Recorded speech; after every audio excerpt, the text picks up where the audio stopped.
Okay, now tell us about the tail surfaces. What have you done? Okay, for the stab, okay, I just cut the pieces of styrofoam. Okay, I put it on my plan there, like see, put it on my plan, and then I go with little pin, make little holes, and then I cut it with an X-Acto, and then it gives you a template. I put some tape around it and stick it right on this sheet. Some packing tape. Packing tape, yeah. So the glue doesn't stick to the foam. Exactly, and then you put it there, okay, and then you cut yourself like a 1/32 piece. 1/32 by 1/30 by like a bit more than 1/32, and like a 1/32 sheet of balsa. Of balsa. And you cut like 1/16 wide. Yes, exactly, and then which is going to be here. Yes, that's going to be there, and then you just put it in the water, let it soak in the bath for like 5 minutes, and then you remove the water from it with a towel, and then you put a little bit of glue in a little pot there. And you hold it in the glue with your finger and you just pour it. Pull it on both sides so that there's glue everywhere. And then you stick it here, you put a little tiny pin, and you go around it 3 times. Okay? And then bing, so you get this part here. You get this part there. So this is all one sheet, one shot. Yeah, exactly. No playing around. Exactly. And then you put a little piece of, it's a normal technique there, you put a little piece of 1/16 by 1/16.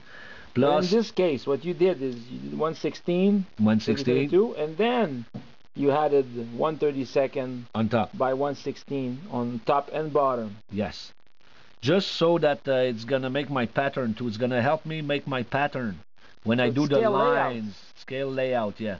When I do the pattern on top, I'll have a nice line to do my pattern. Are you an engineer? No, I'm not an engineer. Not an engineer. Okay. Very good. What about the rudder and fin company? Yes, the rudder and fin. That's my rudder plan right over here. The fin goes about here, you know. It's gonna come. This one's gonna be bended. It goes there. So I make it like this. It's probably on the other side. Well, whatever. Anyway. So anyway, I did the same thing. Cut a little piece of styrofoam with the correct form, with the little pins like that. Cut it, make it there, put some tape around it. And then I do the same thing with the 1/32 balsa sheet, 1/6 wide, and then I put it in the water, and then the glue. Water, it's 5 minutes, you know. And then glue, you just strip it in glue, clean it, and you go around 3 times, put some pins, and that's it. And then you put the other little pieces like that, and I had some gussets so that it's... so that's good. This one was done. All right. Back with Uncle Bernie, and now we're talking about the wing. Okay, this is a wing. Now, how did I do this wing? You select a leading edge. This one was about 1/8 by 1/16. You position your leading edge right where you want it, and you stick it there with little pins like that. And you follow all the way along, okay?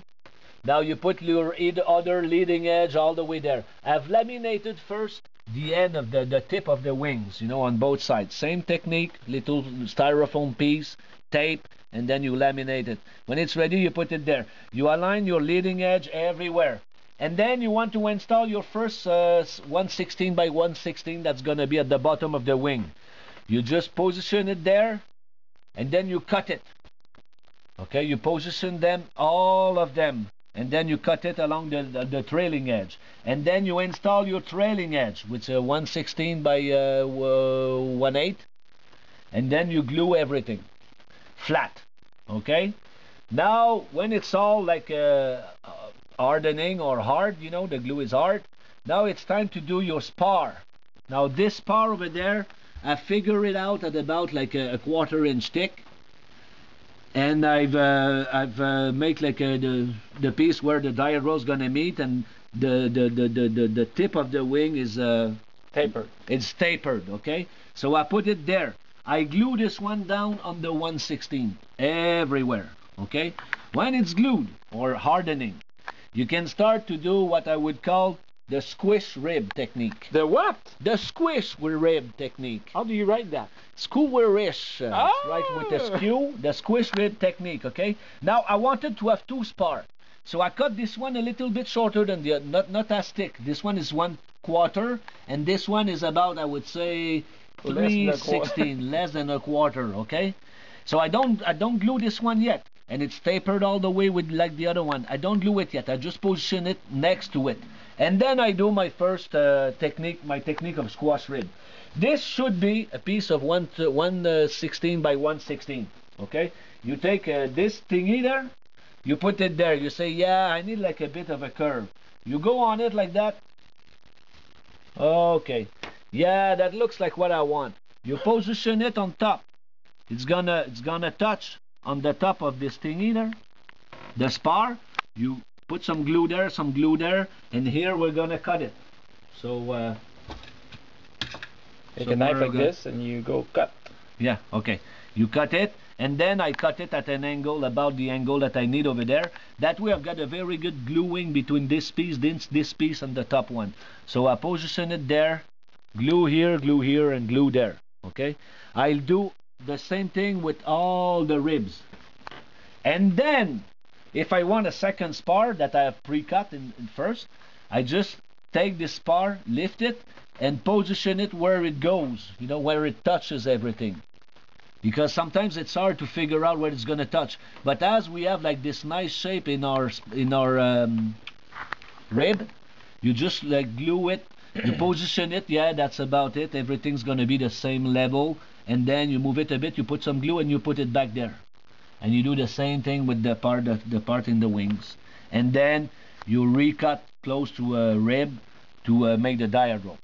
But sir, and your name is again? My name is Bernie, Captain Bernie. Are you like a general from Russia or something? No, my name is Kamarad Krustion Putin.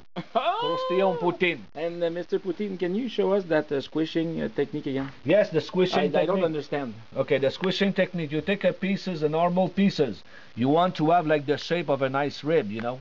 You can go with splice rib or cracked rib or blah blah blah blah, but it goes faster with this one. You just squish it basically. If you squish it over there, you're gonna end up with a nice little shape for a rib. Okay, when you position it there, it's not gonna crack like the grain in the wood, and it's gonna bend very gently like that. Very good. That's it. So very poetic, Mister. You should write poetry. Yes, have a nice day. Blah. Okay, Mr. Bernie. Yes. Is this like a Narval SO 8000? You're very good. Effectively, it's a French naval airplane. And why is this one has these weird thingy there? This one it's the same thing as the other one. You know, this is like recycling. Now I use this to make this part. Very important. Okay, I use those one to make this part. I use this one to make this part, and I use this one to make this part. And then I just have to cut my wings, you know, and make it nice, and then you can give it to a kid. And because that's the pattern that you're gonna use for your airplane. Okay, it's basically the same thing. Now here, for fun and for more beauty, I've used the Squish Rib Technique. Again, you can see my spar. You can see that it's been squished because here it's a bit thinner. But once you put like the glue on top and the dope, it's gonna keep its strength, I think. Same thing with the main beam, you know, that I've made tapered. And then I added like little pieces like that of squish rib, just so that the leading edge is gonna be more sexy, you know. Are you an engineer? No, I'm not an engineer. Not an engineer. But that's gonna be very nice, and I hope it's gonna fly good. And this one is special there because I need to support like with the booms, you know. So that's basically Squish Rib Technique. I love the contamination thing. Yeah. My son, I really like an airplane, a Messerschmitt 109 that I gave him. Ronnie gave him. He set it up together, and there was those sign on it. Now you can see that they're reversed, which is very good because Svastika is the contrary of the other one. And this one is the number 99. 99 for like a 6 years old. It becomes PP like in Papa on the other side. So that's cool, you know. And I guess these machine guns, cannons were made by my son. I'm very proud of the him. cockpits. They can unjam. Yeah, exactly, exactly. And then there's two missing there. But this one too, you know, then you can use it and have great fun and being contaminated and bring me to Geneseo when I'm 84. Very good. It's basically that. Are you an engineer? Yes.